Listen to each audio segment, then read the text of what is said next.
Today, artificial intelligence companies are now being valued in the hundreds of billions of dollars. It's OpenAI, it's Anthropic, it's all the value that DeepMind has added to Google over the past years.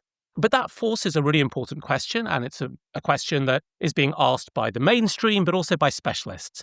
Do the economics actually work? When you look at what it costs to train and run a frontier model and what you earn from it before the next model comes along and replaces it, is that a profitable business? Are we looking at something a bit like Uber, which lost money for 14 years before turning a profit and is now handsomely valued, or something that doesn't have an end in sight? Now, these questions really matter. The stock markets, well, big tech had a lurching week this week, and at one point more than $1 trillion was wiped off valuations. Wall Street's very linear investors were trying to digest the $650 billion of capital expenditure commitments being made by big tech for 2026. Some of that $650 billion is going towards AI infrastructure. Does any of this make sense? Are there actually going to be operating margins to defend? And is the revenue growth going to support this? Now, as readers of Exponential View, you'll know that we've been asking these questions for months, if not longer. But most recently, we partnered with Epoch AI. I'm sure everybody knows Epoch, but if you don't know, they are really preeminent independent research organization tracking some of the trends behind AI. You've probably seen their work on scaling laws and compute trends. So we worked with their team to dig into the actual margins of frontier AI, and the results are really, really interesting. So whether or not you've had a chance to read our research yet, and you really should have done, this conversation will give you a really clear picture of where things stand and where they're heading. I've asked financial journalist Matt Robinson from AI Street, it's another Substack newsletter, to moderate this discussion and really put us on the spot. Jaime Sevilla, the founder of Epoch AI, is here, and Hannah Petrovic from my team, she led the research on the Exponential View side. She's also no stranger to large numbers. She has a doctorate in astrophysics. So when I say, well, is that roughly right? For Hannah, is it within a few orders of magnitude? Often, yes. Matt, I'm handing the stage over to you. The floor is yours. Maybe you guys could start with, for someone who's getting into the research, what's the big takeaway here, and how did you even think about building a framework to analyze a business like this? Absolutely. So, Matt, a little bit here of the context of why we were doing this before I get into the takeaway.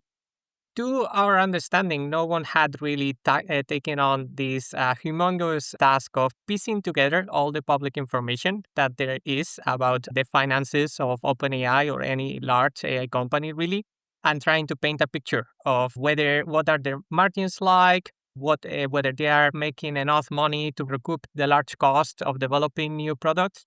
So we did this hermeneutic exercise of just hunting for all the information that we could find and trying to make sense of it. Now, I won't pretend that we have arrived at the definitive answer. In fact, our views are constantly evolving as we learn more about the companies and their finances. But I'm pretty happy with the overall framework and that we have established for even trying to think about this question in the first place.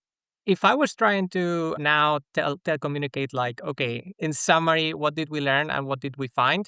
For me, the two most important takeaways is that one, it seems likely that OpenAI during the last year, and especially while operating GPT-5, was making more money than the cost of the compute, which is the primary expense of operating their product.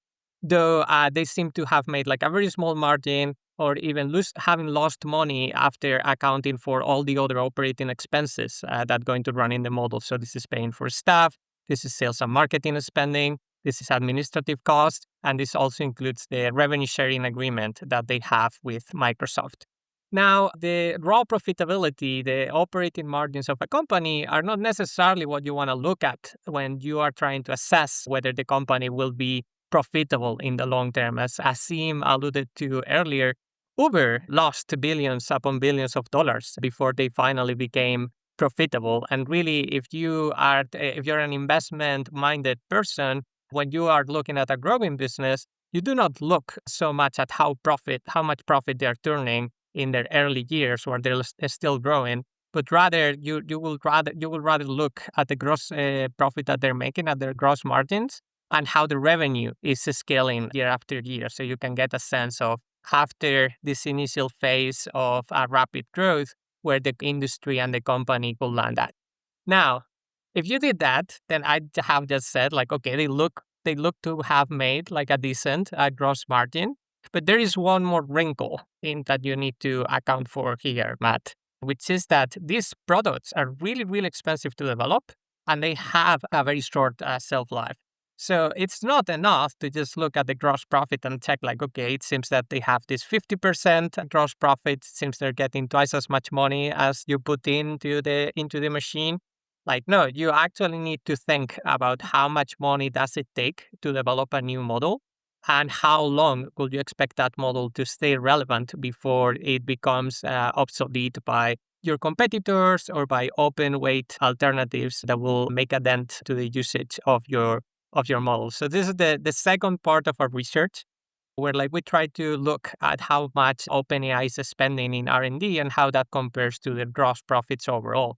And what we found is quite shocking. So if you look at how much they spent in R&D in the 4 months before they released GPT-5, that quantity was likely larger than what they made in gross profits during the whole tenure of GPT-5 and GPT-5.2, which points to how competitive this space has become in the last couple of years. Hannah, why don't you just, I know that you dug into this in such detail, and I don't want to speak ahead of your expertise to Matt's question. The methodology, how we actually got into it. And a lot of it was based on numbers that we could find in the past historically, and then trying to predict what would happen in the rest of 2025. So, for example, the sales and marketing, we had some data that 2024 was 1 billion in sales and marketing. And then in H1 of 2025, that was 2 billion, for example. So we can build a picture using constraints in this way. And from that, you can try and understand the costs of the company as a whole. And we broke it down into many categories, as you can tell in the piece. But each of those as well, I tried to break down further into the different separate components so that we could realistically understand whether or not it was feasible, or a realistic approximation at least. This is a kind of complicated exercise. And one of the things that comes out from this is this question of that short model life. And the family that we looked at was only really the preeminent family for a few months. Now, we know that enterprises, and even enterprises, don't change the API they're using the day a new one comes out. There's always a bit of a lag, but consumers do, right? Because that's what you get access to on ChatGPT. And you may remember that when GPT-4 was set aside from ChatGPT, it was an emotional support tool for many users, and they were very upset with how methodical and mechanical GPT-5 now felt. And I think one of the uncertainties is, to what extent do you actually learn and prepare for your next model based on the short life of the existing model, right? There are a couple of elements to it, right? One, I think, is a little bit more nebulous, which is that by having a really good model, even if it lasts for a short period of time, you maintain your forward momentum in the market in terms of customers liking you and your enterprise sales and so on. And that feels less tangible than the second bit that I think is perhaps a bit harder to unpick, which is, what do you learn about running better and better models from actually having run a better model, even if it only lasts for 4 months? And that learning might be sort of down in the weeds in sort of R&D and particular choices you make in training data and reinforcement learning. It might also be in operations, right? And just operating a model of that scale. And I think it's quite hard for us to know. I suspect it's hard for OpenAI or any of the other foundation models to know the contribution of that second part to the model itself, right? So in a sense, who in this kingdom is actually able to see with two eyes? I'm not sure, many can at this point. It's interesting. It was making me think of GPUs and I was talking to some finance folks about, okay, well, what is the value of these H100 chips going to be in a few years? And everyone's kind of shrugging their shoulders like, and sort of putting it out there. And it's kind of seemingly like a parallel to these models. Like, what is the value of, GTP4, like 3 years ago was, so how do you think about that? One question I have is, like, you talked a bit about compute and costs there, and, this may be a little down in the weeds, but the cost of compute in sort of building these models is going down, and how do you sort of see that kind of going forward? So the cost of compute of building these models, I don't think it's quite going down. I do see it as going up time and again. The pre-training seems to be going up. And despite rumors to the contrary, pre-training is not dead at all. People are building 100 billion data centers for a reason. They are invested in running very large scale experiments and very large scale training runs that are unprecedented inside. And I think that this is part of what contributes to these models being so expensive. Like one of the interesting things here, when I think about OpenAI, is the game that they're playing. The game that they're playing is not so much about becoming profitable right away. Rather, what they are trying to do is convince investors that they have a business, they have a business and a research product that's worth scaling as much as possible, like driven by this conviction that through a scale, they're going to unlock new capabilities that in turn is going to unlock new markets and let them continue their incredible revenue growth. I would say I want to come to, I think that's exactly the right thing for them to do anyway. As an investor myself, I want to invest in people who have optimistic views of the future and therefore believe you need to plant seeds today in order to harvest them in 2 or 3 or 4 years. And, particularly in a business like this where there is no asset, there's no hotel that's been built that can be resold to another property developer. It's an intangible asset that may not have that much salvage value, especially if people in the team leave. I think exactly the right thing to do is to be building out ahead of time, and you see that investment J curve. I think that the two kind of challenges around this model are, number one, is the OpenAI model the only way to do this? And I don't just mean from the financial side, I also mean from the sort of strategic focus side. We've seen Anthropic do something completely different. And the second challenge is, and I think we went part of the way to answering this question, is there a path to positive unit economics? In other words, are they producing something for X dollars that they can sell for 1.3x dollars, or are they producing something for X dollars that they sell for half an X dollar, which was the story of a lot of the .com, right? Cosmo.com and all these other things. And I think we got partway to answering that second question, which is that, yes, it's expensive. Yes, there is, some kind of gross profit margin. The level that we estimate, I think Hannah can speak more accurately to this, is lower than a traditional software business. So we're learning that perhaps foundation labs don't look like software businesses; they look like something different. But these are the things I think that we have to play around with. Yeah, spot on with the numbers there. The other thing I would like to also consider is that AI is also creating a flywheel in the development space of itself. So I'm wondering how that might affect R&D down the line, given that R&D is such a huge development cost to the company for the next model. That's just a thought there. I'm curious, the OpenAI's got a little bit of slack for saying that they may introduce ads, which is, I thought, kind of peculiar that they did, because we all have been, I've been using Gmail for 20 years. And actually, in preparing for this, I stumbled upon some research from Google, Larry Brennan's, about how they were sort of against ads in the beginning, and they, changed their minds. And I'm just curious how you think about ads and how that, if you have, they have 800 million eyeballs every week, or, how that might play into this. Let's think about why OpenAI is trying to introduce ads in the first place. Because with these ads, again, that you said yourself, it seems that they have on the order of almost 1 billion users that they could monetize through ads. With their monetization plans, it seems that they might be able to reap a revenue of like maybe a couple billion, maybe even up to a few dozen billions of dollars of that audience. That's not enough. If your plan is to build $100 billion data centers, that's not going to be enough to fund that. So why are they considering ads in the first place? I think this has to do a lot with this game that we're alluding to, where they are not looking to become profitable right away, but they have this vested interest in demonstrating to investors that if we wanted, like we don't want right now, but if we wanted, we have a path to profitability. And the ads kind of fit into that project plan. It's part of the a way of expanding their market that's going to allow them to show, like, look, there's a path to $100 billion revenue between the ads, between business sales, between other markets that we could be unlocking here. Like, these models are not profitable right now, but they have these arguments that they can make, including ads that point to that help them argue, like, look, not right now, but they could be. We're not gonna do that because we're more ambitious than that. But we could be profitable if we wanted. We've seen some success with ads and Gen AI. I think it was in Meta, wasn't it? That they have really had some sort of forward momentum.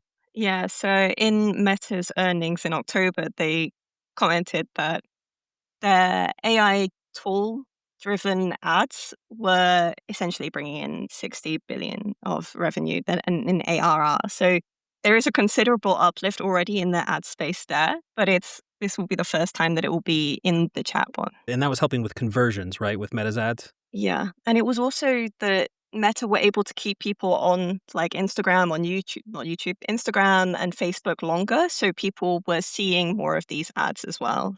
Right. I guess everyone can just make up their own ad and, it's a lot easier to do that. And you're stuck in there. But I think that this question about the ads is a really important one. I think, Jaime, what you've suggested is really intriguing.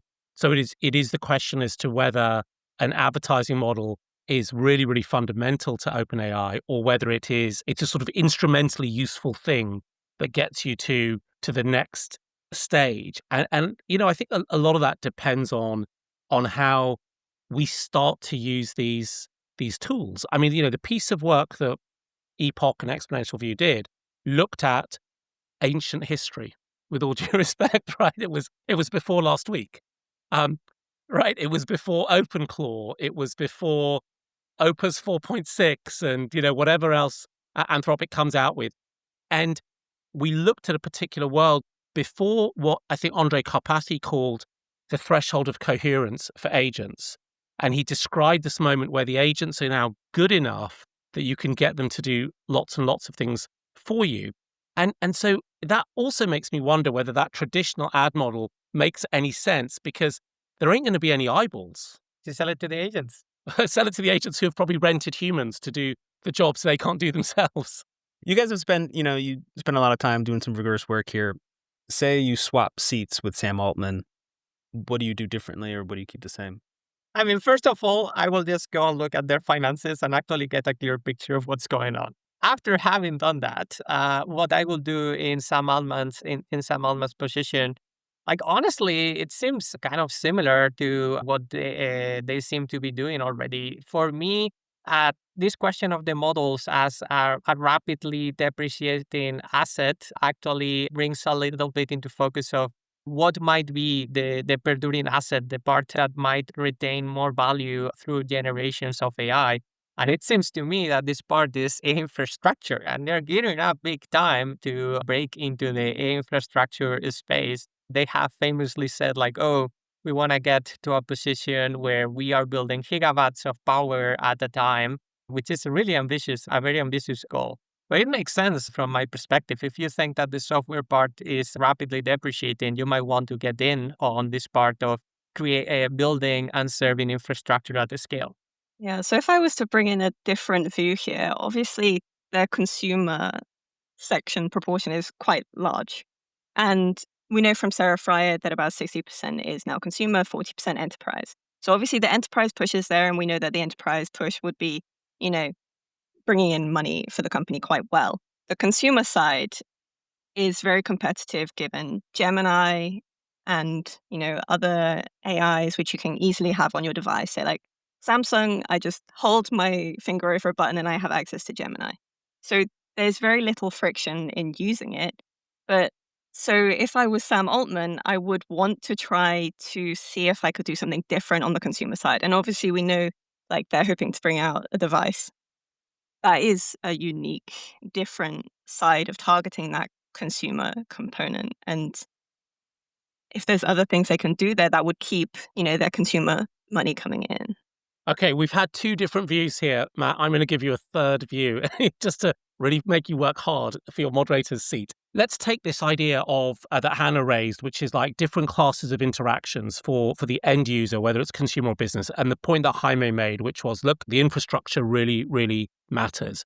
And the infrastructure obviously matters an enormous amount, because in the last week or two, if you've been using Anthropic, it got really slow because we all got excited about Opus 4.5. There is and then the question is, well, where does the revenue come from? Like, where is the point at which people start to spend more and more? And one thing I would say from just looking at the Exponential View bills, our bills have gone up since Opus 4.5 came out. Okay, because everyone is coding more. We're running many more background processes that are chewing through tokens. And I thought that was all true until I installed my OpenClaw bot. Actually, it was called, what was it called? Claude initially. And I've called mine Mini Arnold in homage to the second Terminator that came back to protect us.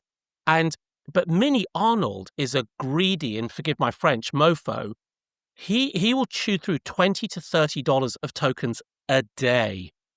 So we're talking $5,000 a year in order to do my bits and pieces. And I've pushed him down to Haiku, which is the cheapest Anthropic model. I do the heartbeat on a local LLM so that every 30 minutes I'm not having to pay for that.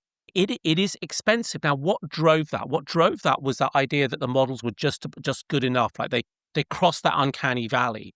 And when we did the work on OpenAI, their models hadn't crossed that uncanny valley, right? GPT-5 was not the thing you could leave to run for hours at a time. 4.5 Opus from Claude, from Anthropic, was really the first. And I'm just curious, my sense would be that all of this discussion starts to look very different when OpenAI is shipping things that run 5, 6, 9 hours at a time. Because at that point, actually, the inertia of being an OpenAI user through the enterprise or through the customer sticks with you. And the only thing I would say is just think about dear old Mini Arnold, who costs me the same as, 4 Starbucks flat whites a day to do whatever the hell he's doing in his Mac Mini. I don't know what he's doing. I don't ask. It's his private space. Get on with it, Mini Arnold. So that for me is how we merge. Like, Hannah's observation, like kind of the user experience, the user interactions patterns, with Jaime's point, which is this is all about infrastructure, because ultimately all that processing has to happen somewhere, and that becomes a choke point.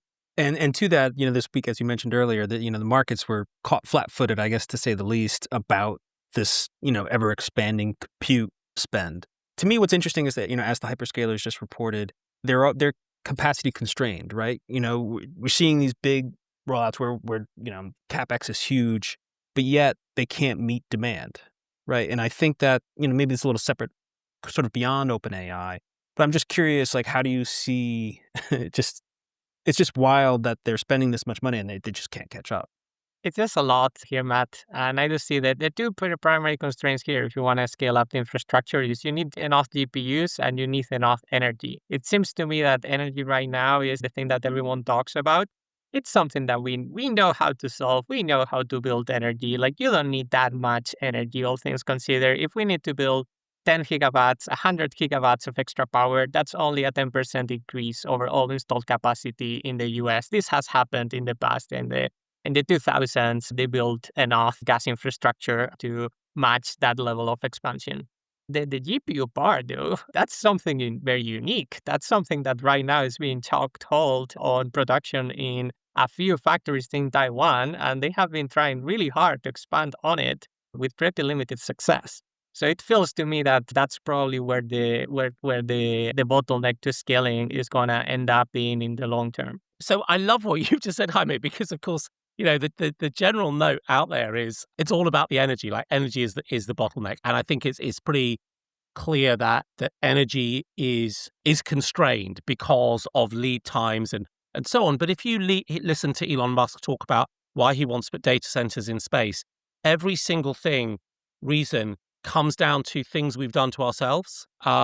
Grid permitting, backlogs. I mean, these things are queues. They're not walls. They're not laws of physics.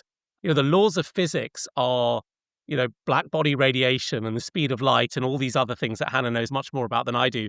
And so I think that there is something to be said that it's very exciting if you're in the energy space to suddenly be important, because we'd rather forgotten about you for the last, 10 years or so.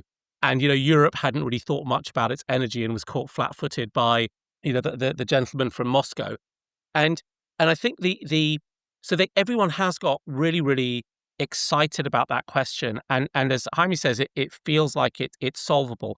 I would push a little bit on that, because there's just a lot of, supply chain questions that have to get fixed. The copper issue, right?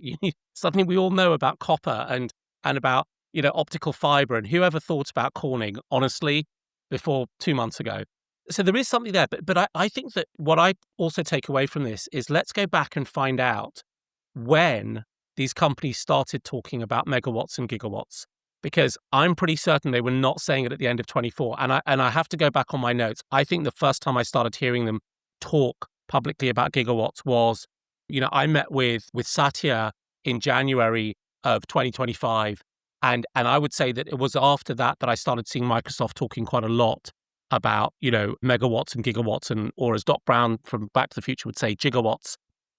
And so this is kind of new to them, and it's also new to the energy business. But there's definitely, I think this is the thing that the markets didn't get at the start of this week, which is these hyperscalers are absolutely supply constrained. They don't have enough chips, and they can't energize the chips they have. And you heard Amy Hood, who is Microsoft CFO, say, I had to make a choice of whether I put processing power to third-party services on Azure or power Microsoft Office, our first-party apps, and I had that trade-off.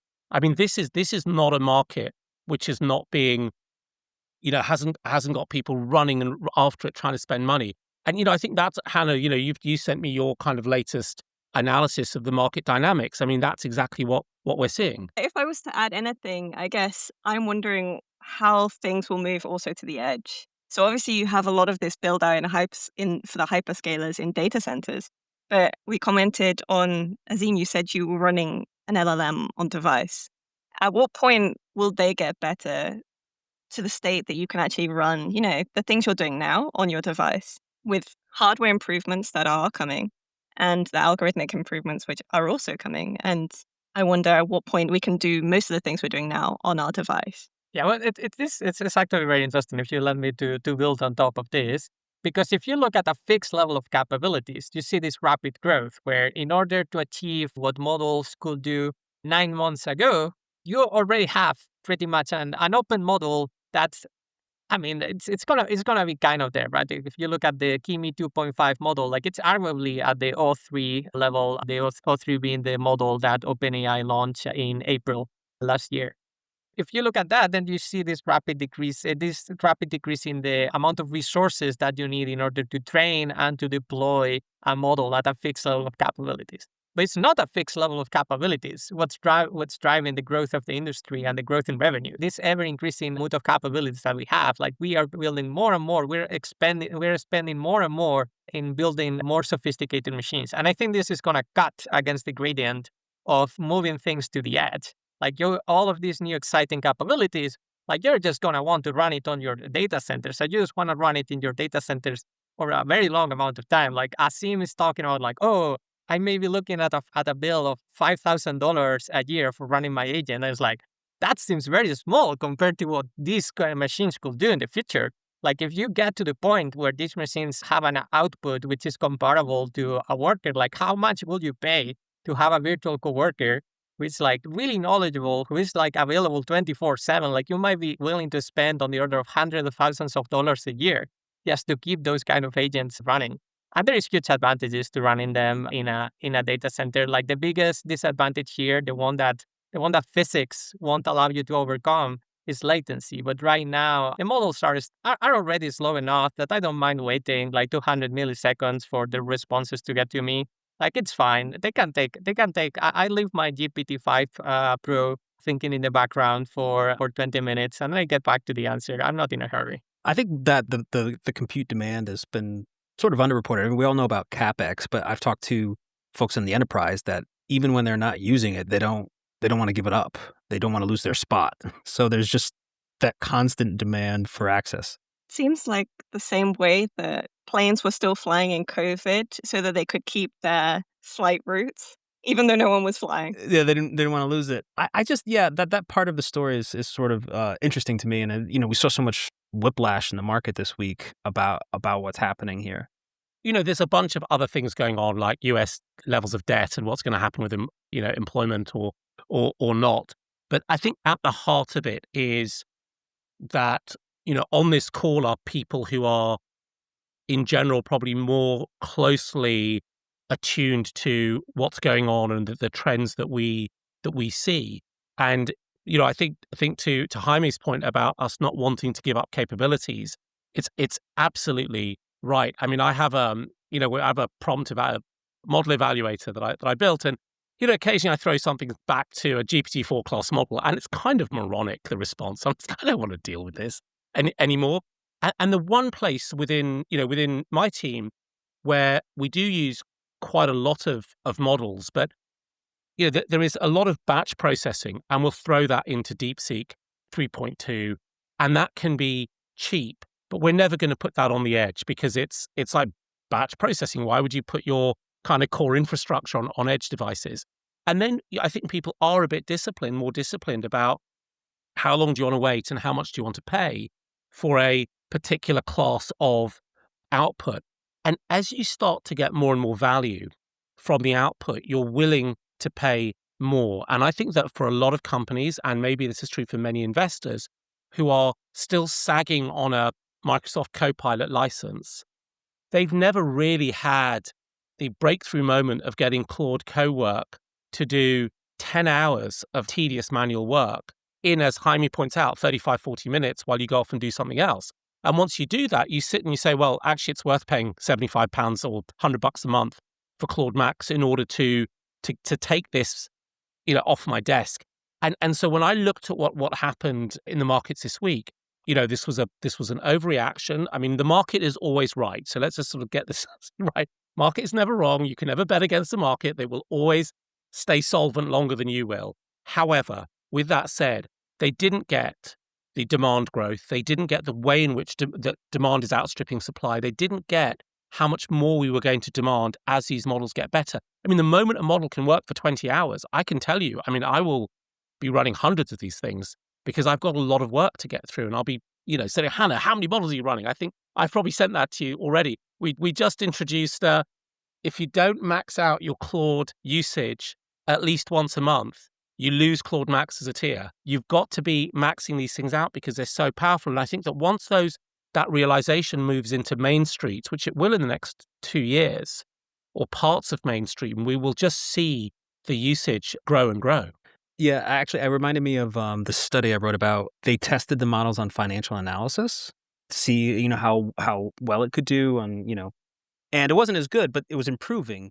But the comparison was like, all right, well, if it's a human, it's like $20 an hour.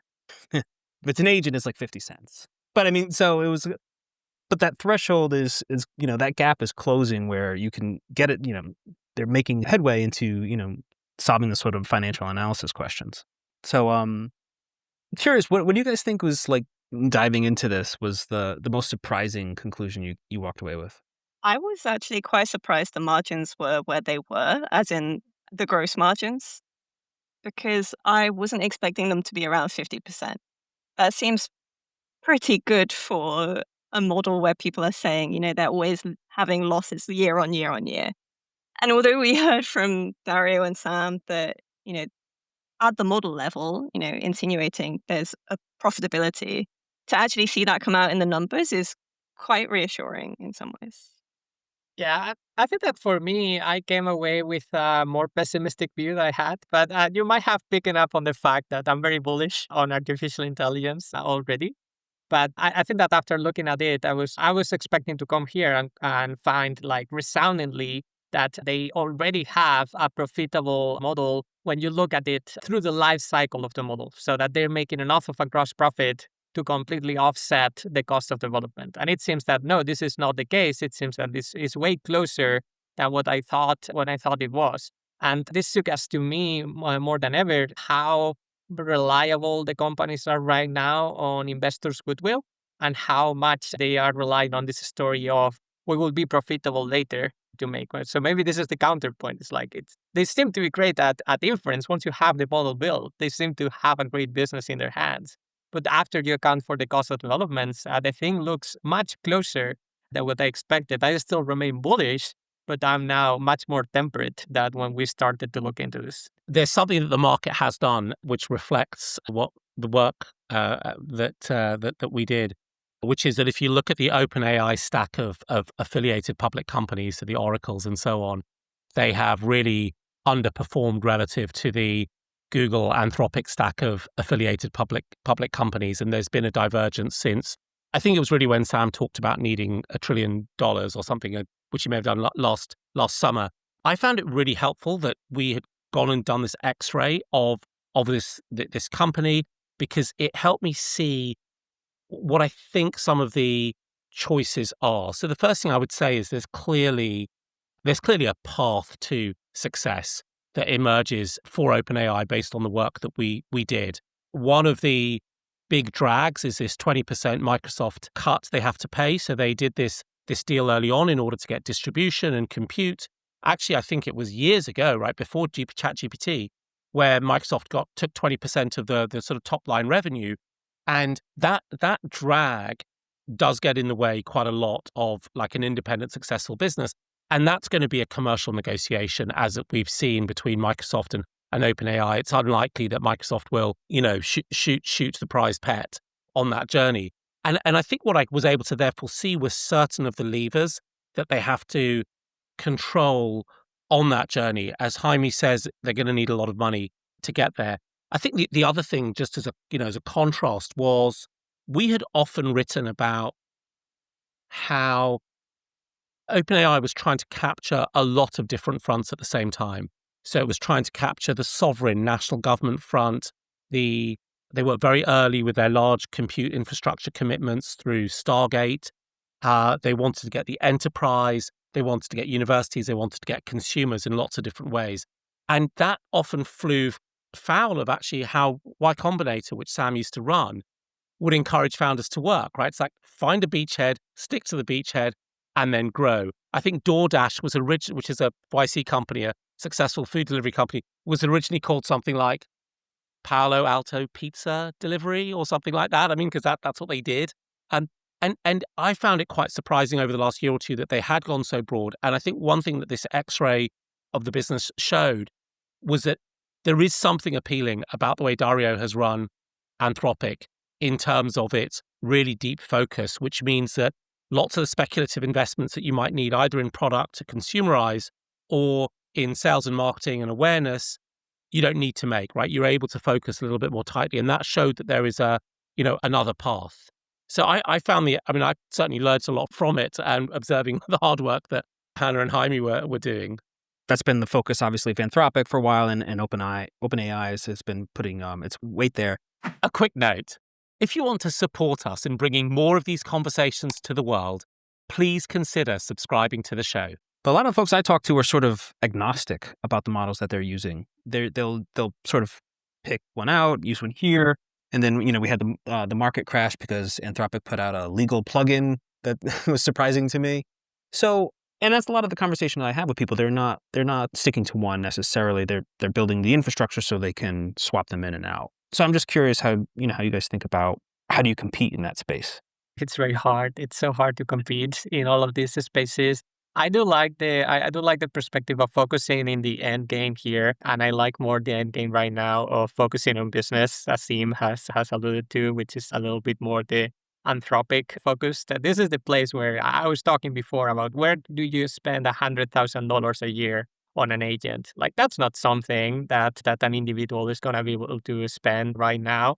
This is something that a company spends on their employees and that they might see a reason to spend if they actually believe that AI provides them as much value as a marginal employee would.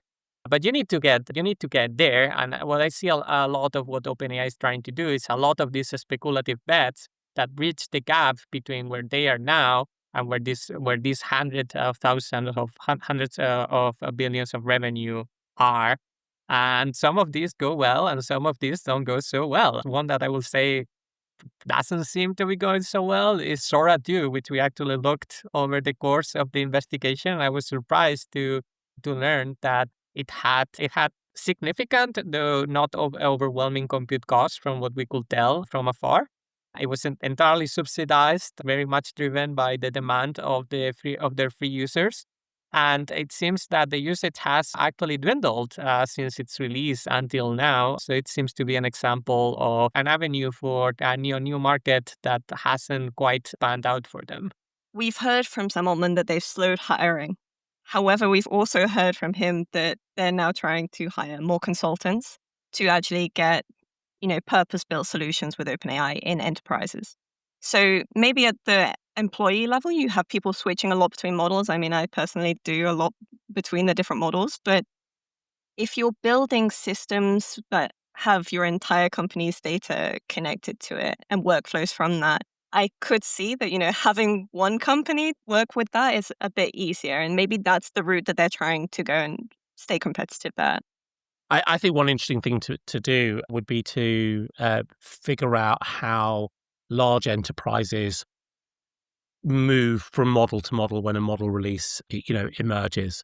And what we saw with Opus 4.6, which is a new Anthropic model that was released ages ago, I think the day before we recorded this, so it's probably been superseded by something, was that 4.6 was not accompanied by the usual list of 50 great software companies from Replit to Notion to others saying we're using 4.6 from the get-go.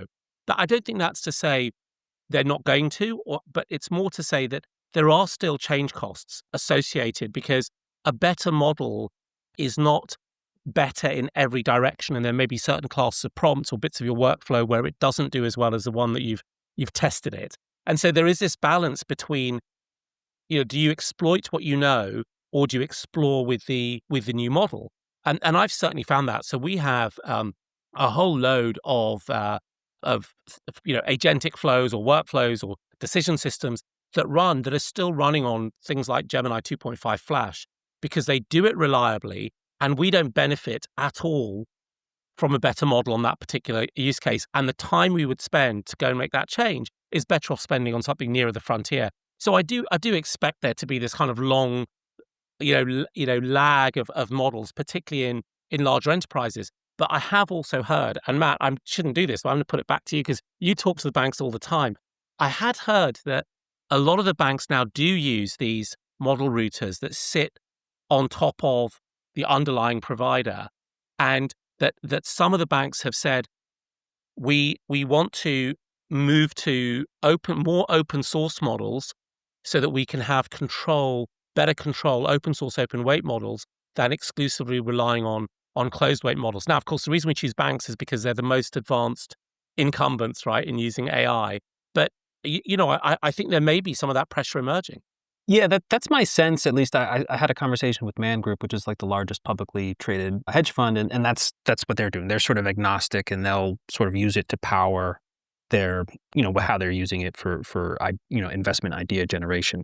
But as you were talking, Hannah, I think it's true. If you're a massive company, if you're 200, 300,000, are you really going to be, you have too much on the line to be swapping out. You have all your IP.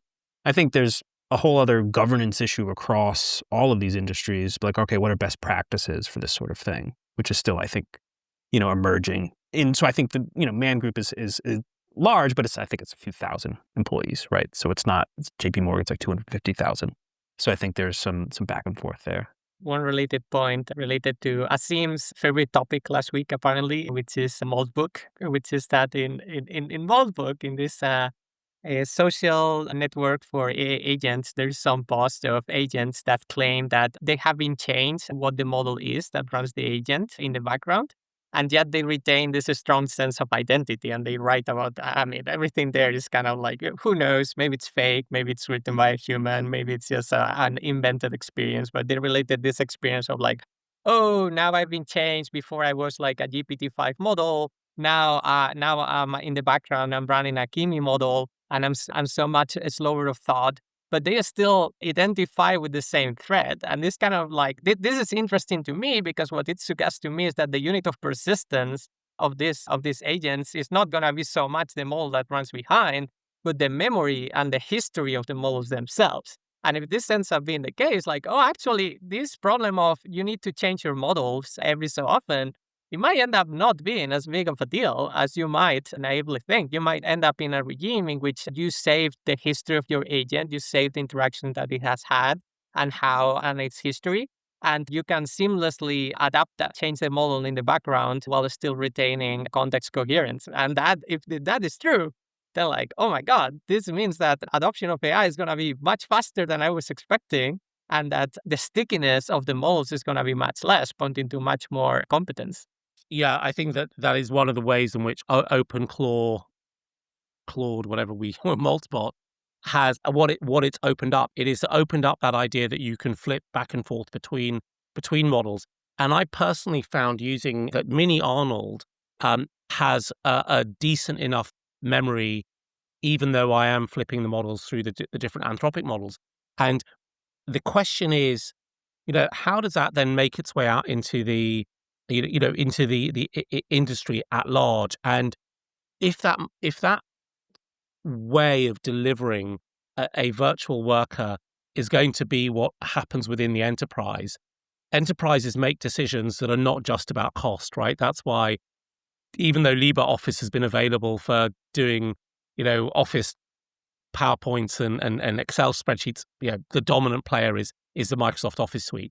And that might be where, the Anthropics and the OpenAIs, maintain that, even if there might be tranches of consumers. And it would feel to me like Apple would be really well suited for a kind of open claw approach once they felt safe with it, would go. And that, I think, comes to Hannah's point about these consultants, these forward deployed engineers, which is getting the claws, as it were, into the enterprise, which I think does provide some defense against the model being completely abstracted away, because someone has been in there, they have done some tuning. There is some know-how that is going to get lost when you swap out an Anthropic model for a Kimi or a Quen model. I'm curious. You're talking about Claude Bot, and I think like buying airplane tickets will be different in a few years, right? You'll, instead of just constantly refreshing and buying it on Tuesdays or Wednesdays or whatever the trick is, you'll give it the parameters. You'll say, I'm going here. I want to spend this much economy, and you'll just let it go, and it'll buy it for you. And that, to me, seems sort of inevitable. And that's a whole other level of compute consumption, right? Is maybe not as fun as Claudebot, but, it seems like it would be significant as well. I'm very bullish on this. Everyone is going to have their personal AI assistant, and it's going to be great. And we're just going to have our AI assistants talk to each other and do business for us. And this is great. Now, mind you, I don't think this is where the $100 billion, $1 trillion industry is. I think that for that you actually need to go to business. But I'm pretty positive that this is a way that you can bridge the gap between there and where we are here. And it seems eminently doable. The models still need to get a little bit better, a little smarter. I will not trust one of them with my credit card, not yet. I think the ChatGPT operator was planning to be acting as this agent who can buy things for you. I mean, in their demonstration when they launched it, they were trying to buy groceries. I can't remember if it was successful or not, but I don't think it really got taken up in that way. So it's coming, I guess. I think this research was very fun to do. I think we have learned a lot. One framing that I think it's important to have in mind is this framing of the models as this rapidly depreciating infrastructure that lose value very quickly as new models and competing offers came out. And this being an important part of how you think about the AI models while still being bullish about it. And one other thing that I will reflect is like, this is probably not the final word. Again, we have done this hermeneutic exercise of interpreting public information out there, but we don't have access to OpenAI's finances. So we're learning a lot. Actually, we have already learned a lot from the public response to an article, and we will continue researching and doing so. Yeah, we also, in the beginning, we were thinking of also doing the same for GPT-4. But obviously, given how expansive GPT-5 ended up being in terms of an investigation, we don't have like that comparison historically. So it would be interesting to see, we have a state of now and the margins now. How that will change in the future is still to be seen. Well, there may well be an IPO for OpenAI this year or early next year, so there'll be something to mark our homework against. Thanks for listening all the way to the end. If you want to know when the next conversation is released, Just hit subscribe wherever you're listening. That's all for now, and I'll catch you next time.